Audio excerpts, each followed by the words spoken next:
యేసు వలన నిత్య జీవం.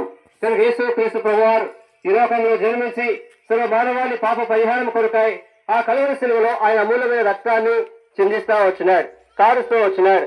మానవుడు చేసేటువంటి పాపానికి, యావత్తు పాపానికి, కాళ్ళతో పరిగెత్తి పాపం చేస్తే ఆయన కాళ్ళలో చీరలు, చేతులతో పాపం చేస్తే ఆయన చేతుల్లో మేకలు, దేహంతో పాపం చేస్తే ఆయన దేహమంతా కొరదెబ్బలు, తలంపులతో పాపం చేస్తే ఆయన తలకు ముళ్ళ కిరీటము, హృదయంలో పాపం చేస్తే ఆయన పక్కలో బల్లెపోటు, ఇలాగ 5 గాయములు పొంది రక్తమంతా కాచి చనిపోయి సమాధి చేయబడి 3వ దినాన మృత్యుంజయుడిగా లేస్తా వచ్చిన దేవుడు.